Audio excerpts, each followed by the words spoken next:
Hi நண்பர்களே, நம்ம இப்போ என்ன பண்ண போறோம்னு பார்த்தோம்னா, ஹெல்த் மிக்ஸ் வித் பயிறு, முட்டை இதெல்லாம் மார்னிங் ஒரு பிரேக்ஃபாஸ்ட்க்கு ரெடி பண்ணலாம். நான் பச்சை பாசி பயிரை நைட்டே ஊற வச்சு எடுத்திருக்கேன். அதை வாஷ் பண்ணிவிட்டு ஒரு பாத்திரத்தில் ஒரு வாஷ் பண்ணிவிட்டு நம்ம தேவையான அளவு தண்ணி ஊற்றி குக் ஆகட்டும். இப்போ வந்து இன்னொரு சைடு அடுப்பில் வந்துட்டு ஒரு பாத்திரம் வச்சு தேவையான அளவு தண்ணி ஊற்றிட்டு 4 எக்கு சேர்த்துக்கோங்க. நான் 2 பேத்துக்கு ரெடி பண்ணி போகிறேன் இந்த பிரேக்ஃபாஸ்ட்டு. இப்போ வந்து 4 எக்கு சேர்த்துட்டு ஒரு மூடி போட்டு வச்சு குக் ஆகட்டும். இப்போ வந்து நம்ம மாதுளம்பழம் எடுத்துக்கலாங்க. மாதுளம்பழத்தை எப்படி உரிக்கிறது ஒரு ஈஸியான டிப்ஸ் சொல்கிறேன். மேலே 4 கோடு போட்டு ஓப்பன் பண்ணிக்கோங்க. சைட்லேயும் அதே மாதிரி ஒரு 4-5 கோடு போட்டு ஓப்பன் பண்ணிக்கோங்க. நல்லா 4 சைடு நல்லா பிரித்து விட்டு ஓப்பன் பண்ணி விட்டுக்கோங்க. பாருங்கள், நல்லா பூ மாதிரி ஓப்பன் பண்ணிட்டேன்.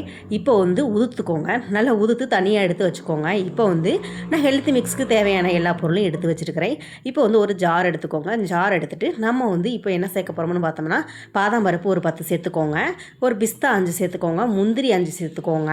வந்து உலர் திராட்சை வந்து ஒரு 10 சேர்த்துக்கோங்க. பேரிச்சம்பழம் ஒரு 5 சேர்த்துக்கோங்க. இப்போ உள்ள இருக்கிற விதையை எடுத்துகிட்டு இப்போ வந்து நம்ம பூசணி விதையும் தர்பூசணி விதையும் தேவையான அளவு ஒரு எடுத்துக்கோங்க. இப்போ வந்து பாதாம் மிக்ஸு, இப்போ வந்து ஒரு செவ்வாழைப்பழம் இதெல்லாம் சேர்த்துட்டு பால் வந்து காய வச்சு ஆற வச்சு வச்சுருக்கேன். இது நம்ம மிக்ஸ்க்கு ஏற்ற மாதிரி ஊற்றிட்டு நம்ம இந்த மாதிரி அரைச்சி எடுத்து வச்சுக்கோங்க. அவ்வளோதாங்க. இப்போ வந்து அரைச்சி எடுத்து வச்சாச்சு. இப்போ வந்து நம்ம இப்போ வந்து தேன் வந்து தேவையான அளவு சேர்த்துக்கோங்க. சேர்த்துட்டு நம்ம உரிச்சு வச்சுருக்கிற மாதுளம்பழத்தை சேர்த்துக்கோங்க. மாதுளம்பழத்தை சேர்த்துட்டு நம்ம ஹெல்த் மிக்ஸ்க்கு தேவையான அளவு பாலை ஊற்றிக்கலாங்க. நான் 2 பேத்துக்கு ரெடி பண்ணுறேங்க. அதனால் 2 பேத்துக்கு அளவாக நான் பால் ஊற்றி நல்லா மிக்ஸ் பண்ணி விட்டுக்கிறேங்க. நல்லா மிக்ஸ் பண்ணி விட்டு நல்லா கலந்து விட்டுக்கோங்க. நல்லா மிக்ஸ் பண்ணி விட்டாச்சு.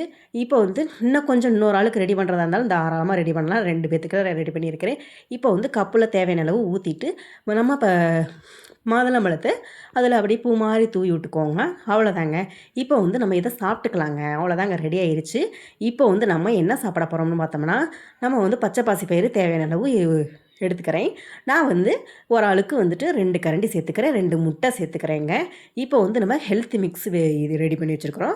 அதையும் சேர்த்துக்கலாங்க. அவ்வளோதாங்க. மார்னிங் பிரேக்ஃபாஸ்ட்டுக்கு இது மாதிரி ஈஸியாக குயிக்காக ரெடி பண்ணலாம். ஹெல்த்தியான ரெசிபிங்க இது.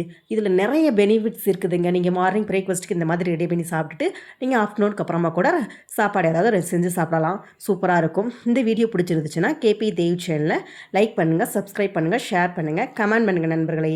நம்ம பாருங்கள், எல்லா சத்தும் இருக்கிற இது ஒரு ரெசிபி தாங்க. நீங்கள் மார்னிங் பிரேக்ஃபாஸ்ட்டுக்கு முட்டை, பயிறு, பாதாம் பருப்பு எல்லாமே நைட்டே ஊற வைக்கிறது எல்லாமே ஊற வச்சு அதையும் தாங்க எடுத்து வச்சு சேர்த்து தாங்க நான் பண்ணியிருக்கிறேன். நாங்கள் பாருங்கள், சூப்பராக இருக்குங்க. பாய்ங்க.